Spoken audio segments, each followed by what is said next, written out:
High five. Bringing you the weird and wild from the world of MMA each and every weeknight.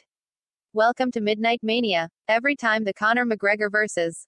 Dustin Poirier feud seems to hit an all-time low, it somehow manages to get worse, as shockingly a second consecutive loss did not make the Irishman more amiable.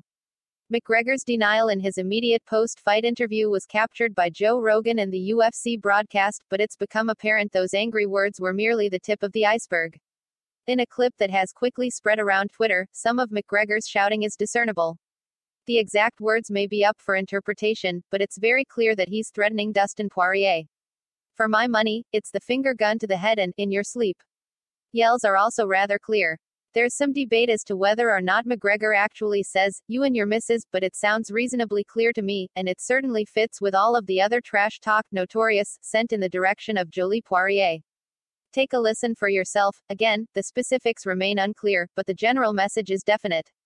Below is Poirier himself confirming McGregor's post-fight actions. At the post-fight press conference, Poirier remarked via, "Conor said some nasty stuff that didn't make it on Embedded, and maybe when this behind the scenes for this fight airs you'll see him on the ground still saying some real bad stuff. But even that stuff being said, I don't wish serious harm like that on nobody." On the whole, it's further evidence that McGregor has fallen off the deep end.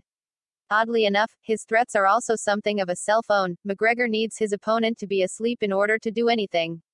Insomnia. McGregor is definitely a proponent of the "if you ain't cheatin', you ain't tryin' mindset. I don't know if this is true, but it appears that Cody Garbrandt vs. Kai Kara France is next at 125 pounds. No matter what happens in the heavyweight division regarding the interim and undisputed belt, Derek Lewis is the people's champ. Chris Moutinho didn't get the win, but he lived up to his words. Bobby Green vs. Rafael Fiziev is a killer lightweight matchup, if not necessarily a step up for Fiziev. Rafael dos Anjos got paid to be the backup for UFC 264's main event and then soaked in the outcome. Big win for RDA. Slips, rips, and clips a very well-timed knee as Ekimov closed the distance, forehead greater than elbow. Apparently, every time a fighter taunts, this is what they're hoping will happen. Random Land. The magic is gone. Midnight Music, Insane in the Membrane, is one of those enduring 90s rap tracks that can be heard at the gym, on the radio, or in film. It's everywhere. Sleep well, maniacs. More martial arts madness is always on the way. Punch the like button and kick the subscription bell.